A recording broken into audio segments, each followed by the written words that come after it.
Hi all, Andy here and welcome back to the channel, where today's video is all about buying very low mileage Audi TT Mk1s. And I'm going to cover the pros and cons of buying these low mileage cars. I have already covered purchasing high mileage Audi TT Mk1s in a previous video, and I will leave a link to that just here.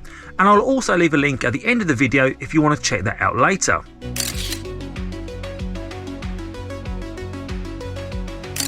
Although becoming more rare, those unicorn Audi TT Mk1s with very low miles do appear for sale from time to time. But due to low mileage cars being very rare, they do often come with a very steep price tag. So the question needs to be asked, should I buy a very low mileage Audi TT Mk1 and is it right for me? Let's find out. Hopefully I'm going to cover some of the questions you may have about buying low mileage Audi TT Mk1s and also provide some information and points worth considering when looking to buy your own. I will also touch on the various models of Audi TT Mk1, such as the Quattro Sport, the V6, the 225, the 180 and of course the 150 and their roadster variants, and discuss how their price is affected. Let's classify low miles. Many of these cars are over 20 years old and the majority of them are well into six figures when it comes to mileage if they are still running. Cars that have completed less than 60,000 miles I would class as low miles, and cars that have completed less than 30,000 miles are extremely low mileage cars. That's less than 1,500 miles a year. Believe it or not, there are cars like this out there under 60,000 miles, and they're not as rare as we may think compared to the cars that are sub 30,000 miles. So why low miles? Well, here are some of the plus points. When a car has completed lower miles, it will be deemed as suffering less wear and tear on mechanical components and trim, etc. and less opportunities to have experienced potential bodywork and paintwork fatigue from the elements, stone chips and car park dings. Secondly is the chance for fewer repairs to be needed initially. Since the car has been driven less, it may not require immediate repairs or maintenance compared to a higher mileage car. This can save you plenty of money in the short term. And of course, if you're not looking to squirrel this car away as a future classic, there is still potential for longer ownership. With lower mileage and potentially better conditioned cars, you might expect to enjoy driving the car for a longer period of time without encountering major issues. Which brings us on to the point of value and value retention. Lower mileage cars tend to retain their value better over time compared to their higher mileage counterparts. This can be beneficial if you plan to sell the car in the future. But value of the vehicle is not down to condition alone. It is also down to its rarity. And this is where we start to see some of the differences in the models of Audi TT Mk1. For example, the V6 Mk1 was produced in significantly lower volumes than say the 225 or the 180 1.8 turbo cars. So straight away, there are less of them around, so you are less likely to be able to find a low mileage version available for sale. The same can be said for the Quattro Sport. This was produced in even lower numbers again, so a low mileage Quattro Sport could be worth even more due to its rarity. 180s and 150s on low mileage are still fetching decent money, but not in the same realm as the V6 or an immaculate 225. And roadsters on low mileage surprisingly do not demand as much money as the coupe. This is possibly because the coupe is deemed the classic look for collectors looking for future classics. So if you are looking for one of these cars and stumble across an ultra low mileage Audi TT Mk1 in private hands and you snap up a bargain, it's likely that the unsuspected owner did not realise what they had. Most of these types of cars are now residing in the hands of specialist sales sites or classic car dealers. So let's look at some examples to back this up. Starting with this 180 front wheel drive car. It's priced fairly low for a car with such low miles, but the price is probably realistic for a 180. It's only a 5-speed gearbox, and the classic appeal of this car is deeply rooted in its Quattro name, which this car does not have.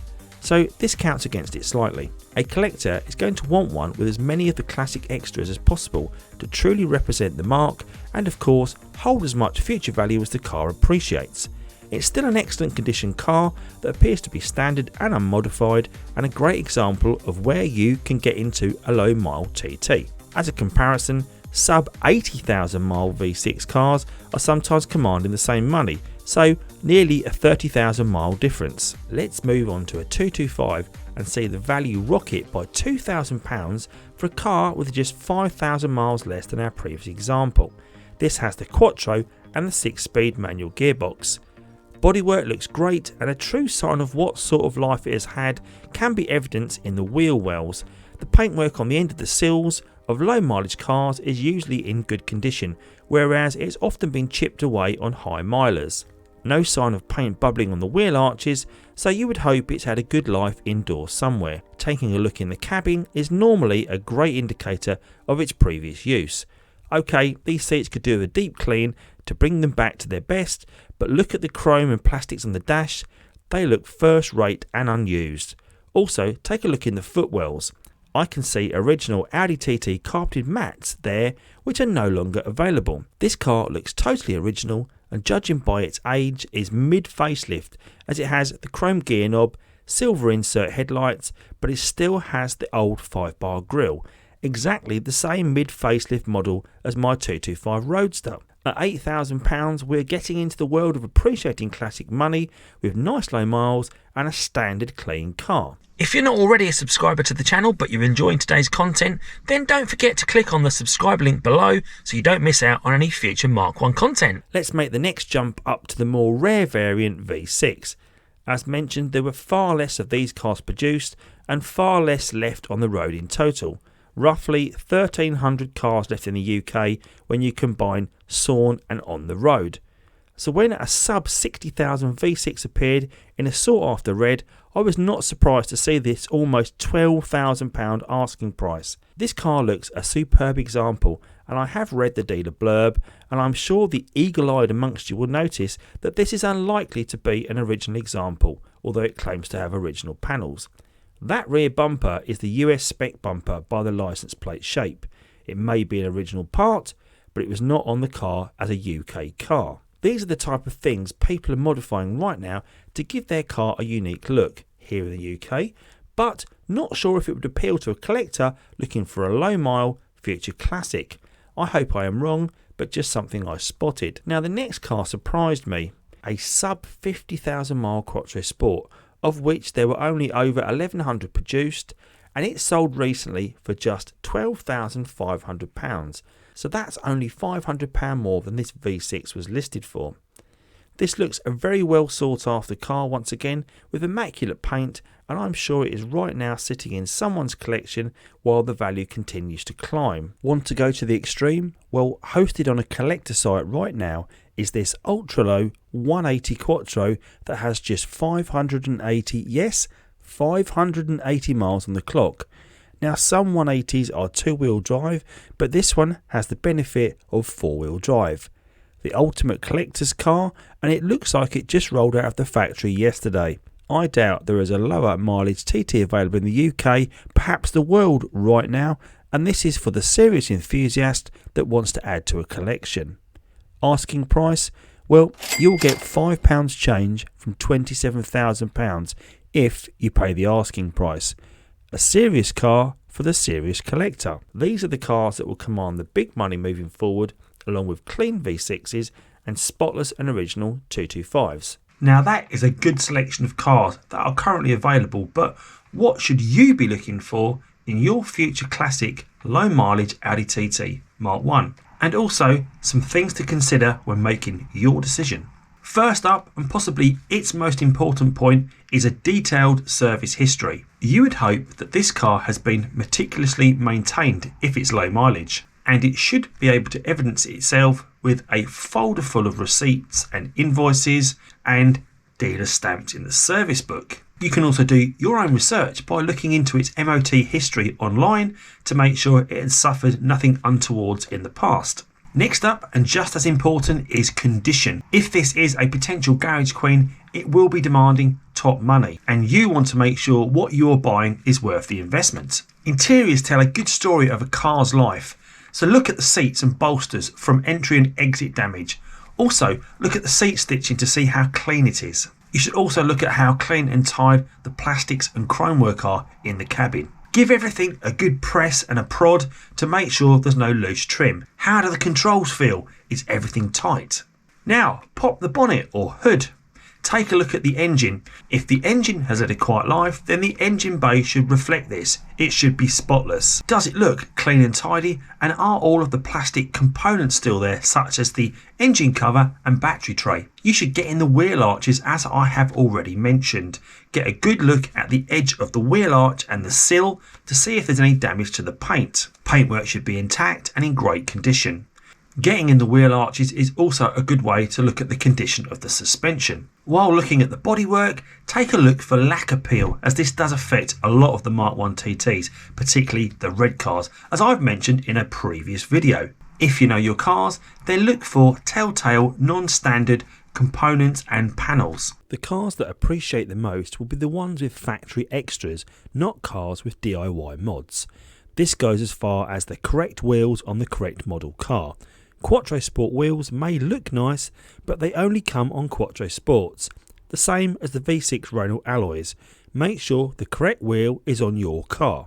Factory extras will actually enhance the value of the car, so make sure you look out for features such as cup holders, roof bars, original car mats, cruise control, boot liners, and also the first generation sat-nav. That V6 I spotted definitely had a US spec rear bumper as a good example. It might look great, but it's not a standard part for the right-hand drive UK model, unless the car maybe have been imported from Japan, which again makes it a non-standard UK model. Take a diagnostic tool with you to plug into the OBD2 port to look for error codes.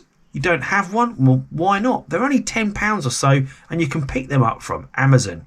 They're a really handy component to have in any car toolbox to look for error codes. If you can, take the car for a test drive, see how it drives. If you're allowed, of course. If not, why not?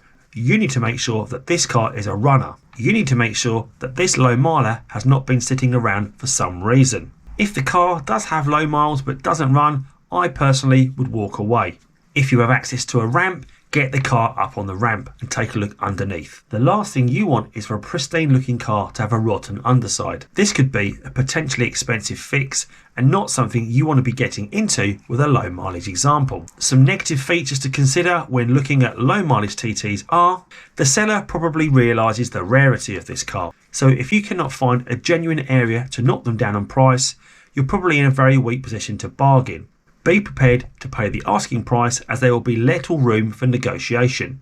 These low mileage cars still have 20-year-old components on them. Even if the car has not covered many miles, the parts on it are still old and run the risk of becoming brittle and seized. Some car parts like to be used, so sitting around unused could lead to further problems. To keep this car as worth as much as possible and keeping the miles as low as possible means you're not going to be able to get as much use out of it as you maybe want to. So if you are looking to keep the mileage low, don't expect to drive it very often. Part of the joy of me owning my cars is I get to drive them. However, if you're looking to drive the car and you're not worried about its future value, then crack on. Alternatively, save all that investment, let someone else take the car, and you buy a car with higher mileage you can enjoy driving and at a much lower cost. And lastly, there's going to be plenty of ongoing costs keeping a car as pristine as this in as good condition as possible. So you are going to have to invest in servicing